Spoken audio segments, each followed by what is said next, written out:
Hello, I'm going to show you something. I'm going to uh, deal with this in this video, and it's this book. Stiff Upper Lip. Shocking, gripping, and sobering. The Sunday Telegraph.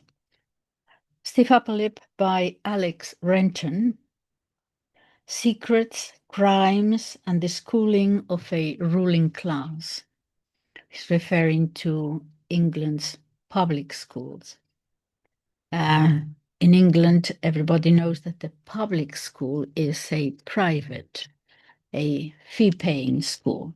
The name public comes from centuries back, when instead of being schooled at home, you went to a place where many other people came. So it was called public, and the name remained for those outside Britain. So it is where they're private schools, and it's where the elite, governing elite, has gone for hundreds of years. At the back, this is a brave and necessary book, says The Guardian. No other culture sends its young boys and girls away to school to prepare them for the role in the ruling class. Beating, bullying, fagging, cold baths, vile food, and pedophile teachers are just some of the features of this elite education. And while some children loved boarding school, others now admit to suffering life-altering psychological damage. Stiff Upper Lip exposes the hypocrisy, cronysm, and conspiracy that are key to understanding the scandals over abuse and neglect in institutions, in England especially. Award-winning investigative journalist Alex Renton went to 3 traditional boarding schools. Drawing on those experiences and the vivid testimony of hundreds of former pupils, he has put together a compelling history, important to anyone wondering what shaped the people who run Britain and perhaps the world still in the 21st century. Alex Renton. Just a few comments. Praise for Stiff Upper Lip, the book.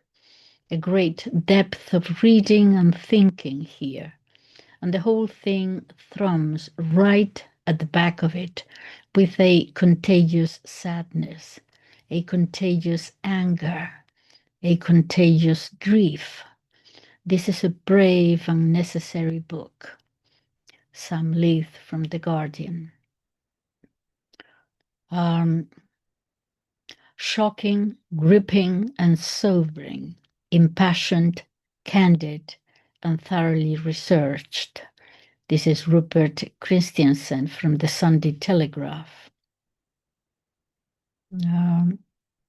By the end of this thoughtful and sensitive indictment of one of the cornerstones of the British establishment, it is very hard to conclude anything except that generations of children have been emotionally damaged on a truly shocking scale.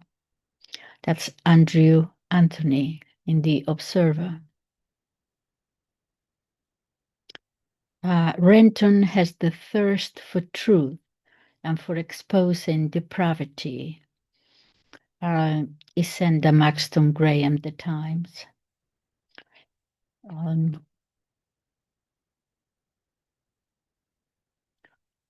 From Timothy W. Hodkinson, Spectator. Compelling and provocative.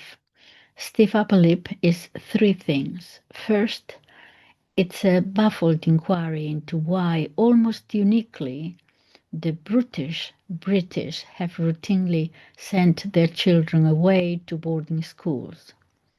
Second, it is an outraged history of corporal punishment in such institutions, the structural fact of it, which now strike us as shocking, and its gross abuses. And third, it is a gruelingly close analysis of the sexual abuse that has taken place in many of these schools. And Nicholas Tucker, the tablet. This is a well-researched study which draws on a variety of historical sources, in addition to some searing near-contemporary accounts of childhood unhappiness and its long-lasting effects. And just finally, these are just a few. From Country Life, James Ferguson says, Stiff upper lip is a furious, closely researched polemic against boarding school, not only against prep schools, but the public schools for which they are preparatory. Mr. Renton has talked to teachers, pupils, former pupils, child psychologists, psychotherapists, trauma and abuse experts, psychoneurologists, and writers on child development. He has even interviewed at length and gingerly a schoolmaster convicted of having sex with children. No fee-paying parent can ignore the powerful questions Mr. Renton asks. In what ways can it be good to give your child wholly into the care of strangers at the age of 8? If you disliked boarding yourself, how can you justify sending your child to board? If you loathe the school you went to, why on earth send your child there? These are some of the questions he asks. Having people always argued, well, everything is different now. That's what matters, differ. Anyway, so thoroughly well researched. This not just any book to shock or anything else that goes deep into it.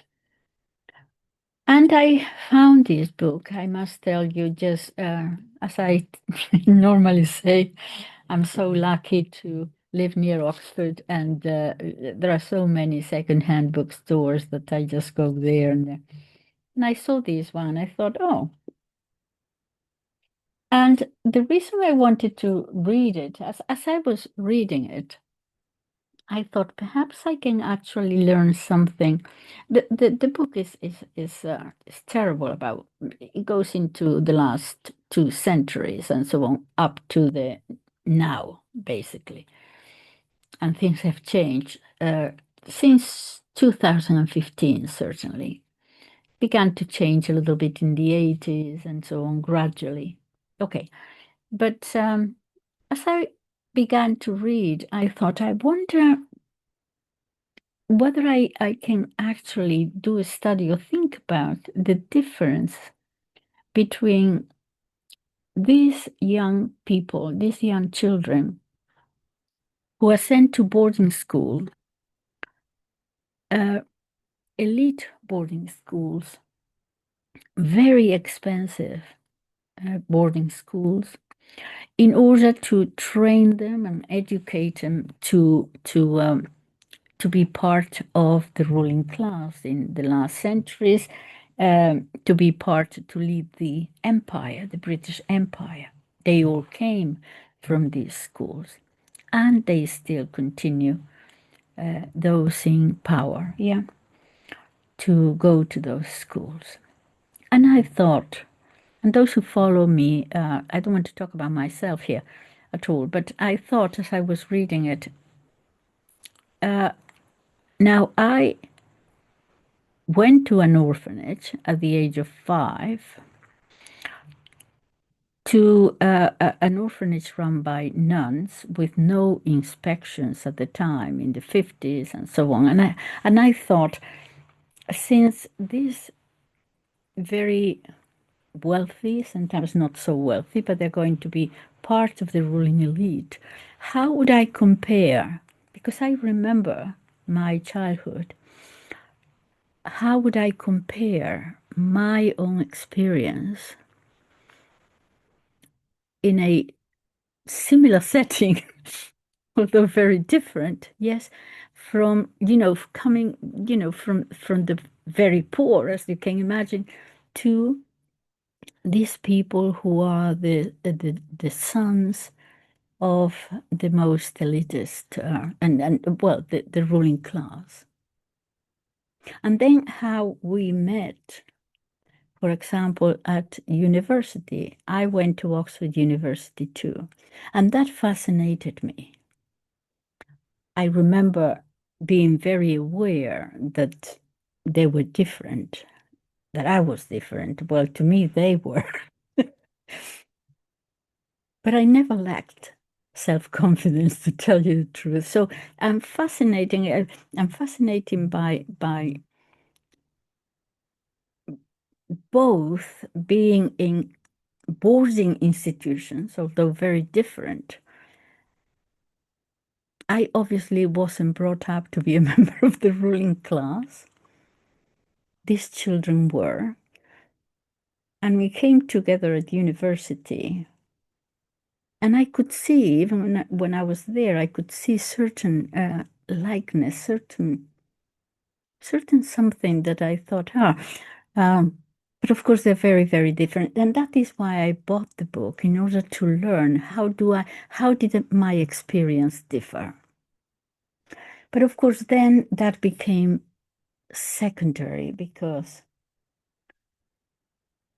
this was this what went on in these schools was absolutely horrific. And to tell you the truth, we had nothing in common. So I'm not even going to compare them. But let me just read you some paragraphs. First of all, it's called Stiff Upper Lip. I actually feel sorry for them. I do. The term stiff upper lip, it was first coined by Phoebe Carey, 1824 to 71. And there is a footnote here. Carey was a well-known American poet and an early advocate for women's rights. The first recorded use of the phrase stiff upper lip was in the United States in 1815. Okay, so it doesn't come from, normally referred to the English ruling class as stiff upper lip. No, in America. He wrote a poem, it's long, but I'll just read you the first part, the first stanza, as it were. Keep a stiff upper lip. There has something go wrong. Let me start again. There has something gone wrong, my brave boy, it appears, for I see your proud struggle to keep back the tears. That is right. When you cannot give trouble the slip, then bear it, still keeping stiff upper lip. And it has many stanzas like that. Let me get to the book.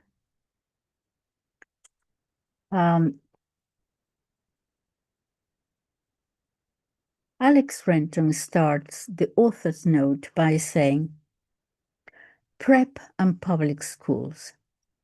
In Britain, we say public schools when we mean private secondary schools. An example of the confusing codes the stiff upper lip tendency likes to employ. The term dates from the time of the ancient scholastic institutions, such as Winchester, the term public schools, such as Winchester, Westminster, and Eton, set up by statute. Like much else, Public was adopted by the new 19th and 20th century fee-paying schools to show that they emulated the older ones in ethos and exclusivity. So many new schools, some of them very ancient, but most of them 19th century. In 2017, there were 282 schools that called themselves public in the British sense. Okay. Um,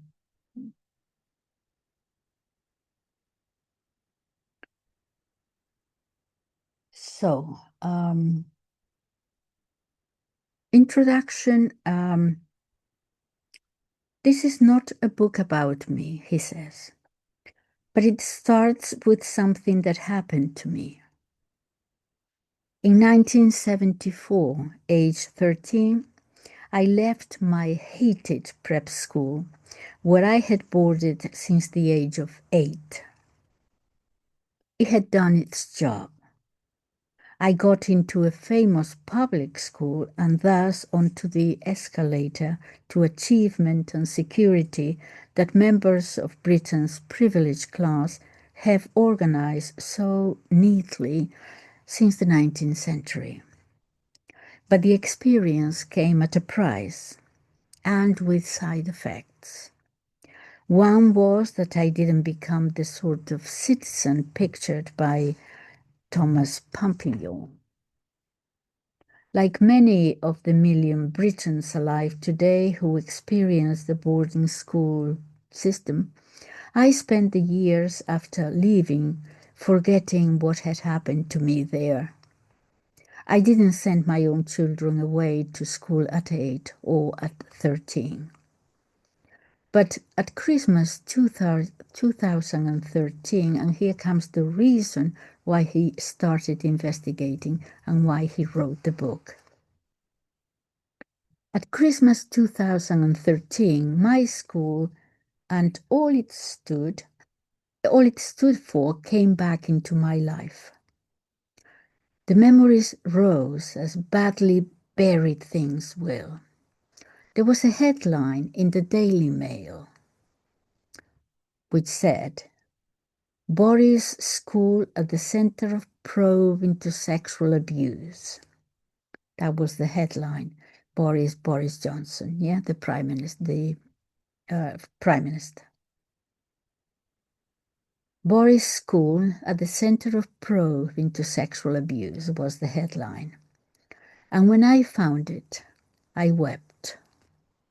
The story said that a group of men, though not Boris Johnson, were beginning a civil case over horrific attacks by 2 former teachers at the school. A police investigation had begun. The effects of this abuse went a statement from 20 former Ashdown, that's the school children, has damaged a number of pupils long into adulthood, and it is felt among us that as part of the healing process, it is important for us to take our power back and take action against such damaging and horrendous actions. End of quote. They were all a couple of years younger, but I had known them, and I knew the teachers they were talking about. I spoke to my mother, who remembered other things that I had forgotten.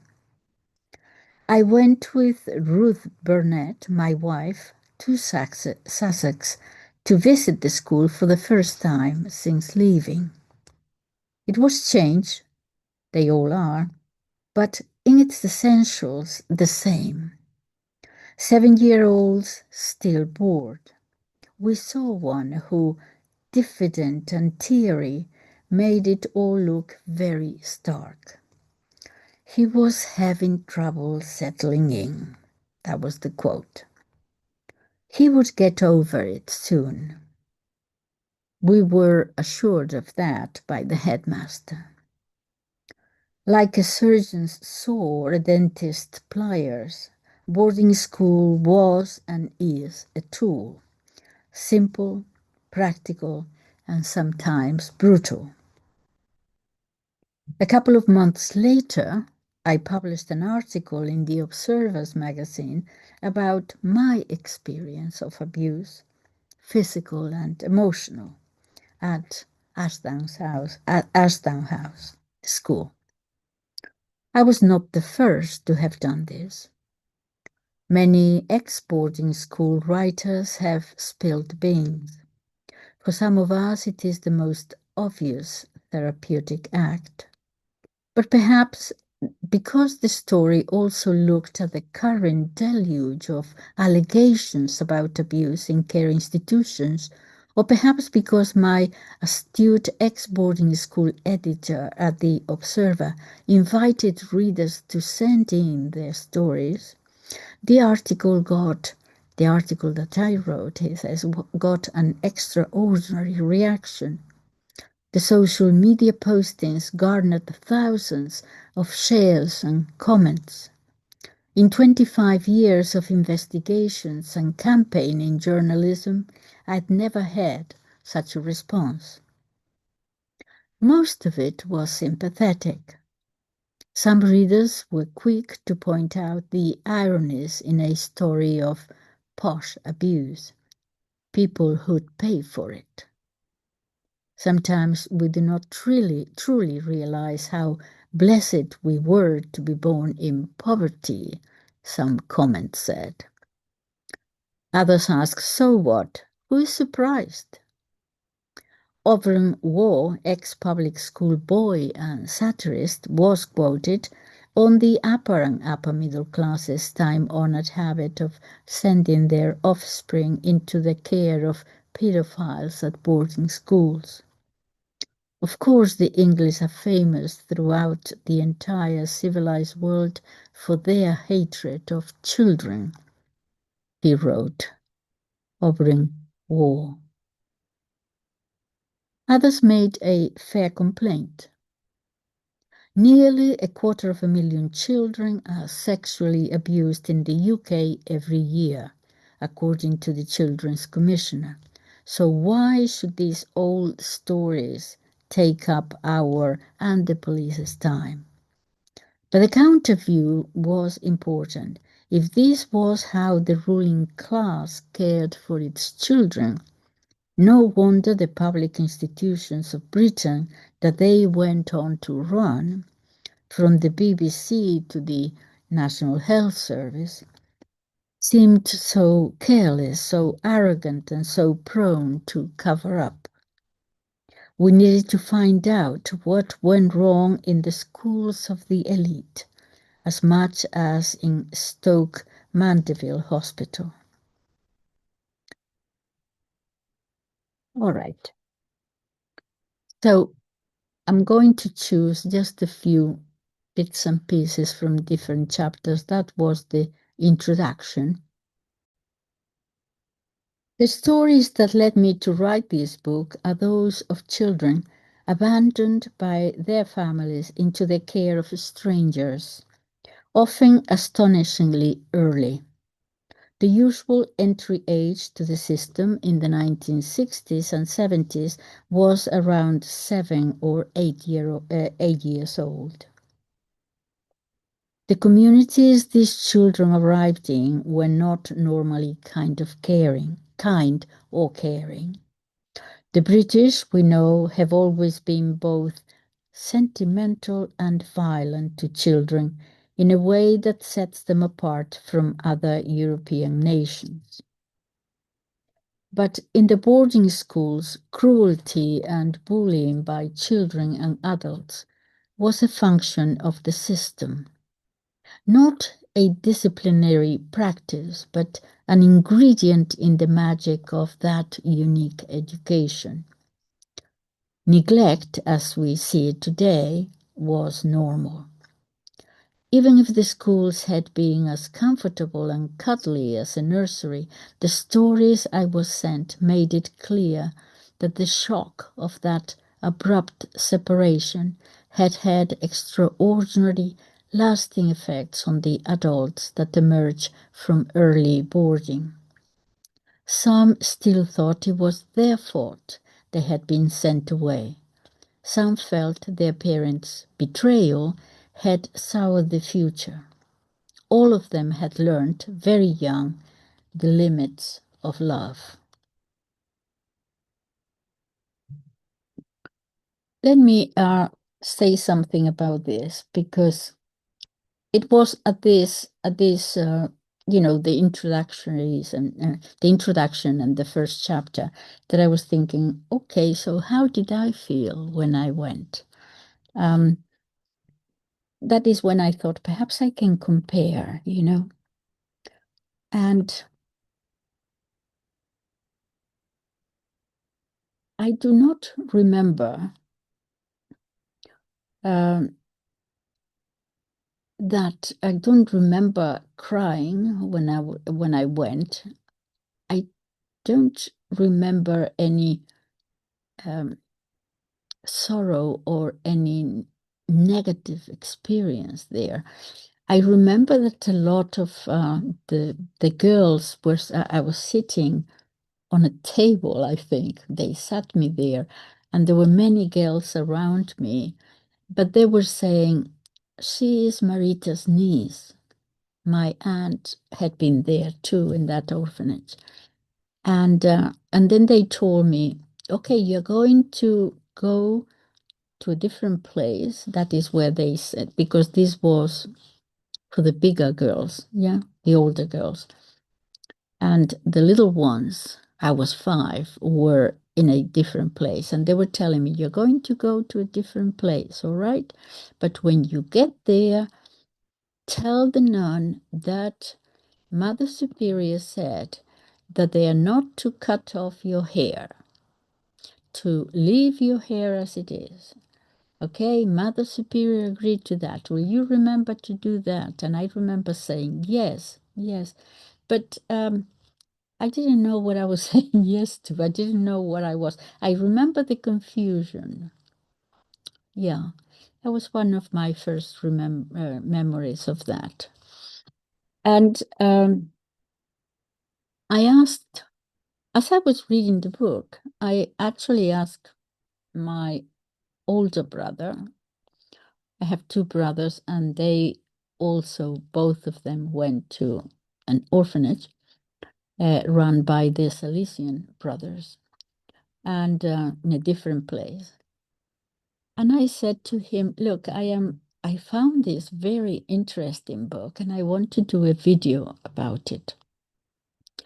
I want to do a video about, just comparing experiences. But I realized, I was already in the second chapter, I realized that it's all about boys.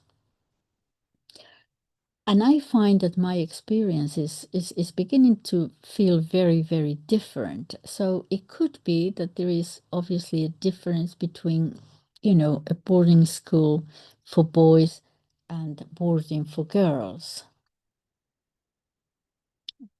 Lots of differences there. And I said, so do you have 15 minutes to talk? I said to him, and he said, yes. And I said, I want to ask you, but please do tell me the truth.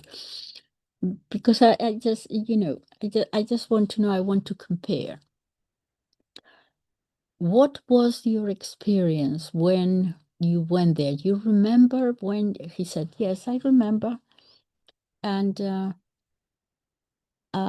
I remember I said, did you cry? Because the book is going to go on about a lot of crying, but they're not supposed to cry.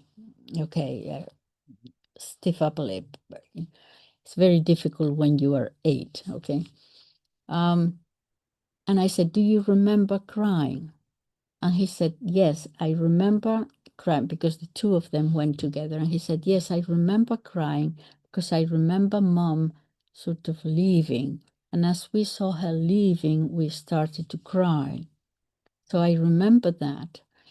But then there were, what they did have at our place, he said, is that, and I was part of it afterwards, he said, that whenever there were a young boy came, then one or two boys were kind of asked to look after them in the sense of becoming friendly with them. They were supposed to be with you and make you feel better, and just help you to settle in, and go with them to the to do the sports or whatever it is. So that you find that you have a friend there. And he said that was very important. He said I was one of those boys later on that it was, they asked me. My brother is a great guy, and he's very personable. One of these people that you intuitively trust. I mean, no one ever gets upset. He doesn't have an enemy in the world. No one ever gets upset with him. He's got very, very personable, a good guy.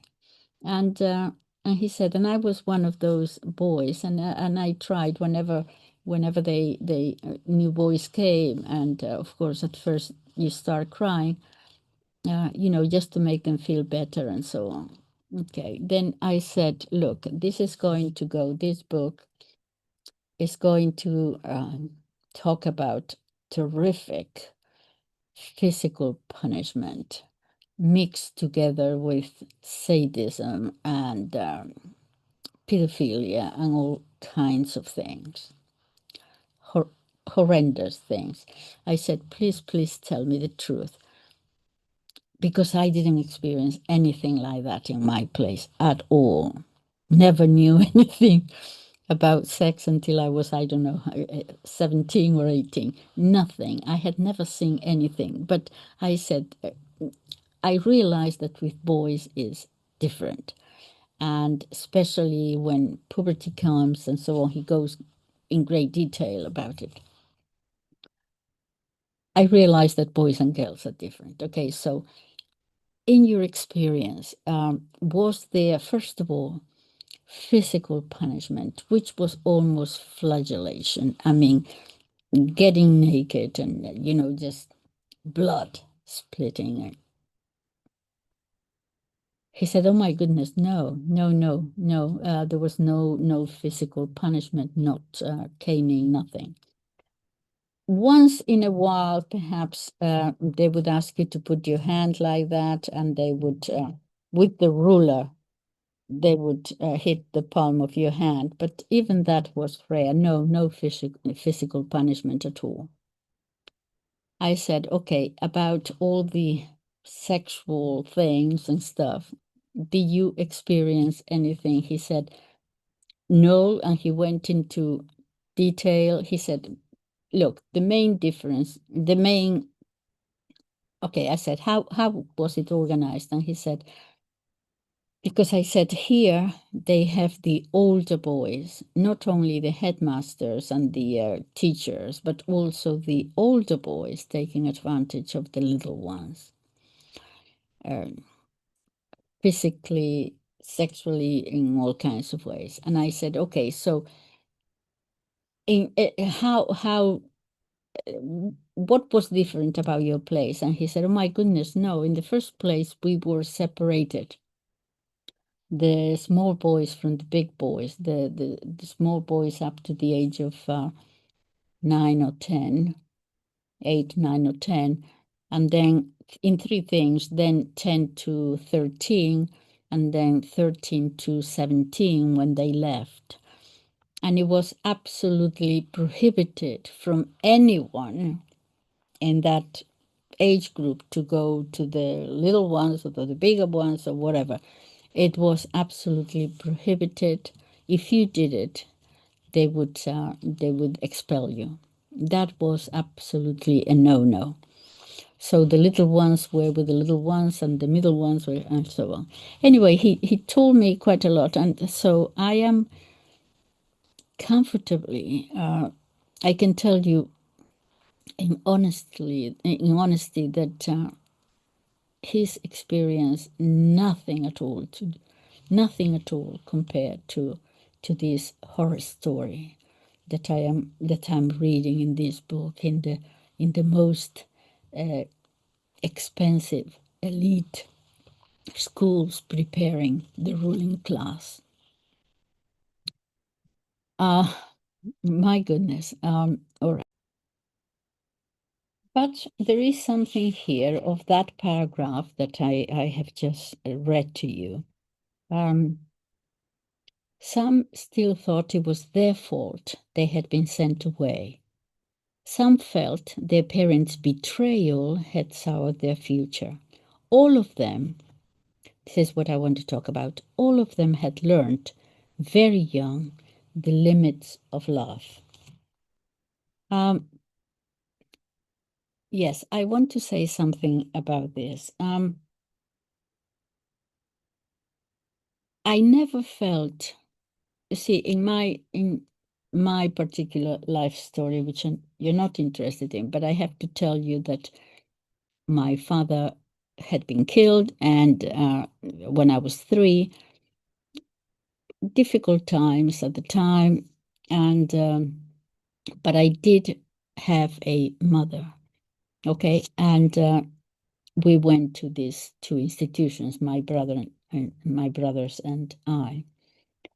And the institution was for very poor or abandoned children. We're talking about the 50s, yeah? Okay. So I want to talk about this, the limits of love. I don't remember, as I said, my mother leaving. I don't remember that. But I remember very soon afterwards that she came to visit me.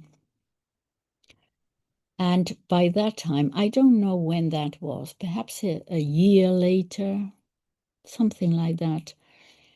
And by that time, I had totally settled in. I was quite happy. I liked it.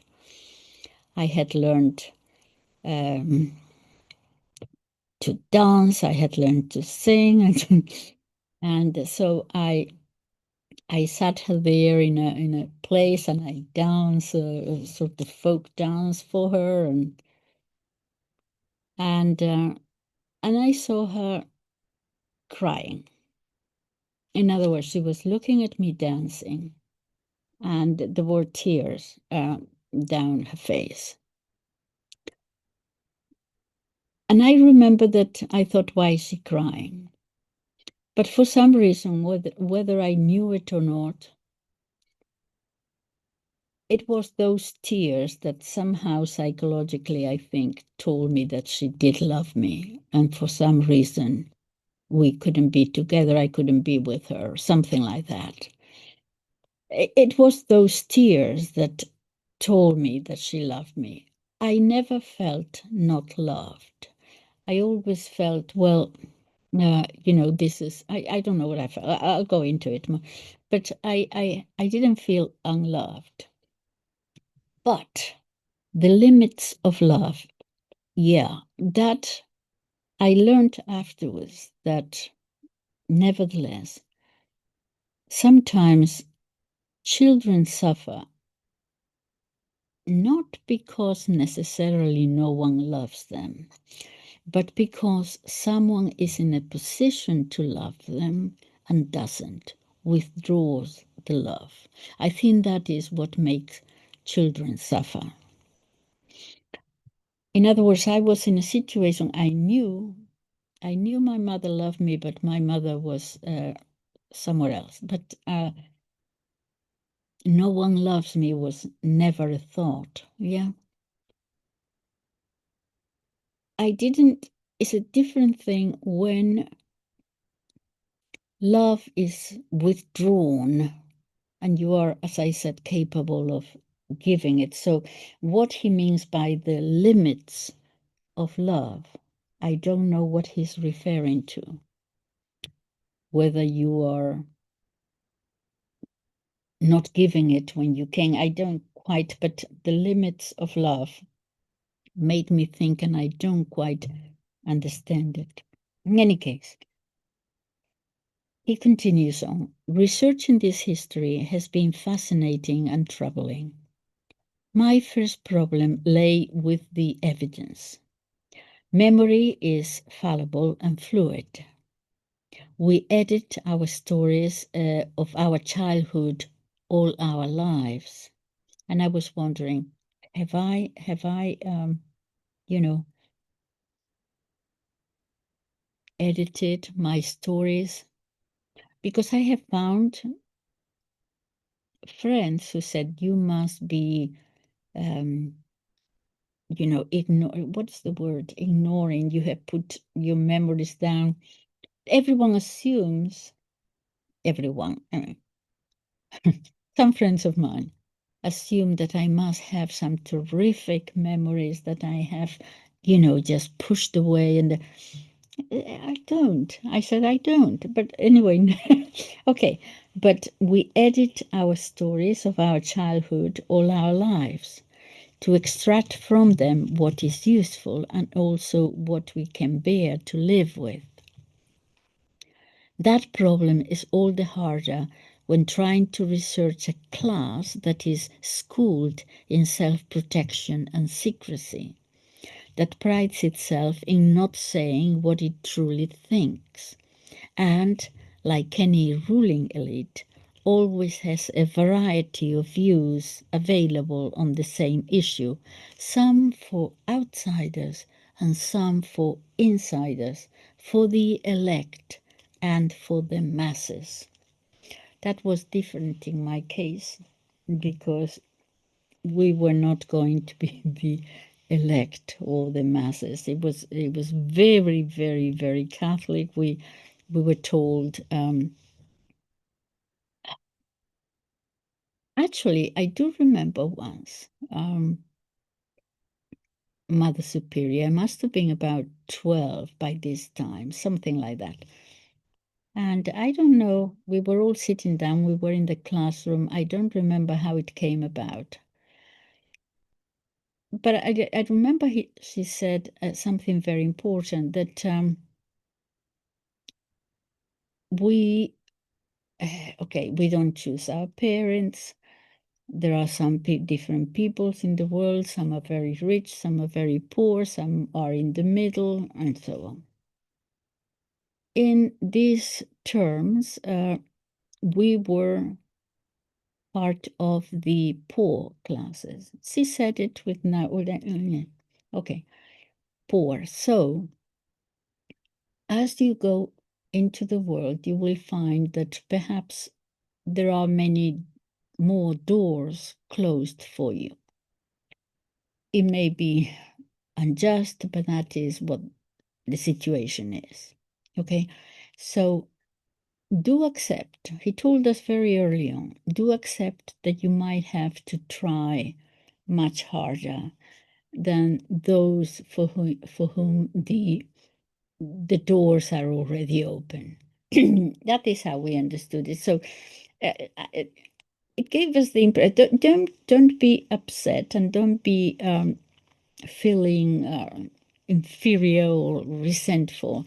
We do not choose our parents.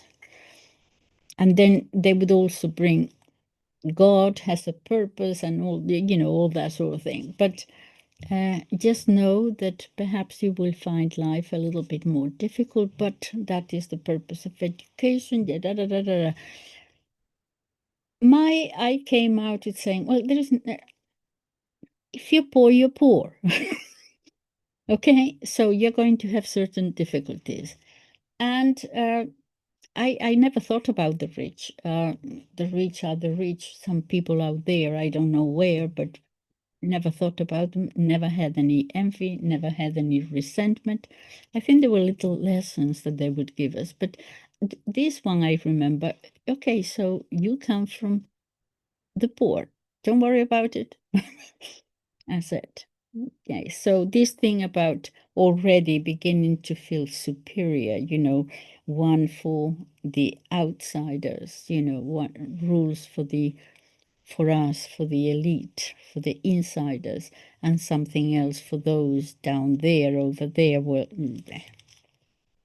okay. Let me see if I can give you something else. I have lots, but I will have to perhaps do two or three videos on this because it's most interesting, really. Hold on. He starts like this, dropped off, aged 8. One September day at the end of the 1960s, when I was 8.5 years old, my parents delivered me to preparatory school. I wore grey corduroy shorts, new and rigid as cardboard, knee-high grey woolen socks, and shiny black start-right shoes. The shorts were much too big, but I had an elasticated belt with a silvered clasp like an S on its side, a snake, I thought. Under the grey school jumper, over a grey shirt, was one line of color, a blue tie whose knotting my father had helped me master. In the photo taken before we got in the car, my face is solemn, my blonde hair tamed. But I was excited. Only a few weeks earlier, I'd sat up all night to watch Neil Armstrong set foot upon the moon. Now I was leaving my younger siblings on the planet of home and adventuring to a new world. Aston House is not far from our family's house in Sussex. The 25 minutes of the journey there remain imprinted nearly half a century later. We were to do it 20 times or more every one of the next 5 years. I can play the drive out in my mind, each hamlet, each curve of the road, then the Mars bar that we stopped to buy at one village shop for a treat, my mother stifling tears, her songs and her brave attempts at jokes.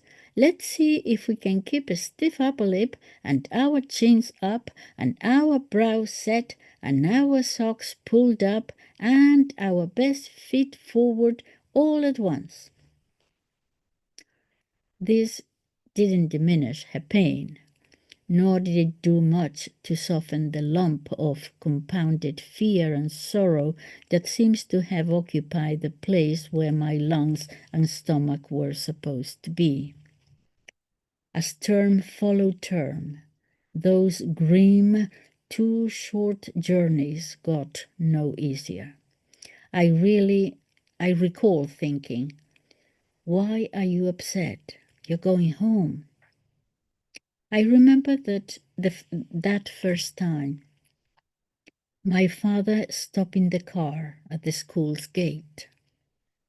He said it was best that kisses and hugging be done now, not at the school. That I sort of understood more than I did his advice given in a man-to-man talk a few days earlier. Remember, if any of the older boys try to take you into a bush, just say no. We pulled up on the gravel by the column portico of the grey stone building. It seemed very grand. I remember watching my trunk and my tuck box disappear into the dark and noisy interior. At the steps was Billy Williamson, the headmaster, huge, with a monkey's frill of hair round his jowly head. I had to wait to shake hands with him. He was busy with a short woman in a checked coat who was presenting a curly-haired boy even smaller than me. This was Princess Margaret and her son David. The headmaster, when he had done with the royals, rumbled pleasantly at us from high above. "He seems very nice," said my mother.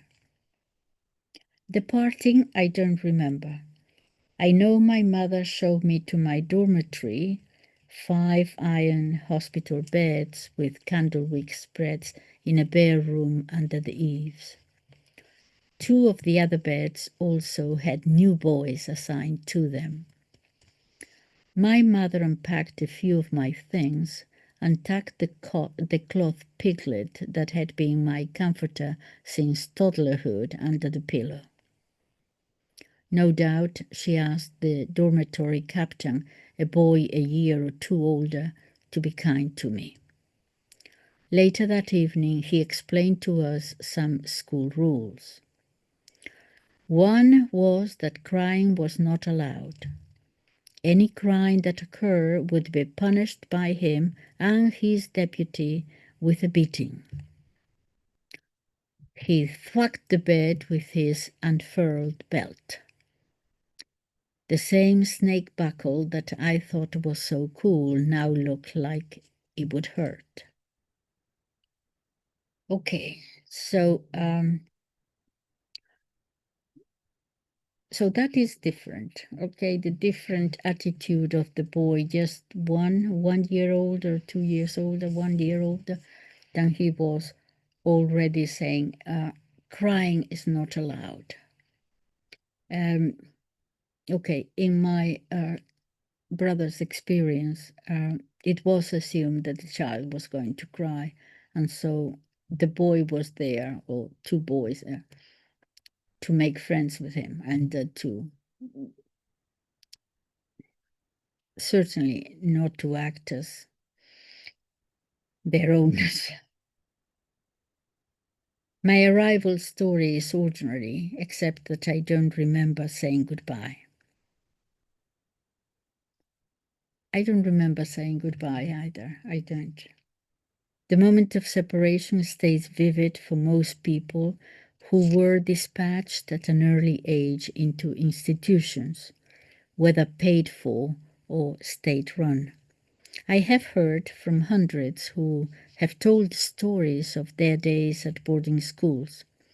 Quite a few of them were not even fully aware of what was about to happen when they arrived. I think that was my case. I didn't know what was happening.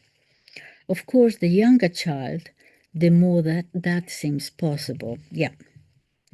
And in the 20th century, tens of thousands of children were packed off age just 6, and some as young as 4. It was a common experience. At the peak of the system in 1967, 43,000 children were boarding at prep or primary school. My arrival was civilized. It wasn't unusual for children to be dragged from the family car. Quite often the parents simply lied to their offspring, "We'll see you later," and bolted. A friend sent to board at 11 remembers running down the school drive after her parents' car. At one point, it braked, and I thought that they were stopping for me, but it was just for a corner. I don't think until then I really knew I was going to have to stay. Some of the saddest stories of the drop-off come from children who were spectators. Younger siblings who went along for the ride remember the misery overtaking a brother and sister as the school got closer, the tension between the mother and father, sometimes a forced removal from the car.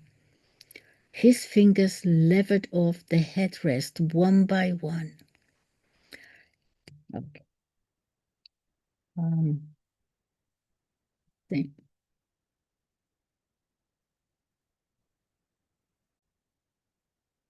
I'll just share one or two more things in this particular video. I have moved on from the introduction to chapter 13, which is just a few things about that, the protective shell.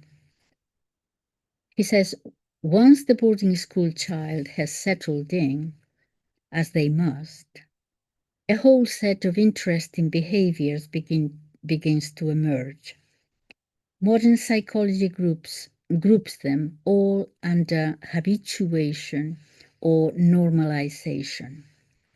Psychotherapists who specialized in boarding school syndrome state that to survive the fracture or loss of normal loving relationships, set processes are seen. Grief and mourning lead to the development of strategies for protecting oneself. These may include extreme vigilance and even the splitting of the persona, developing a secret self and a public one. Yeah, that's to me that no. The shell is something that some parents notice when the boarder first come home. It can be shocking.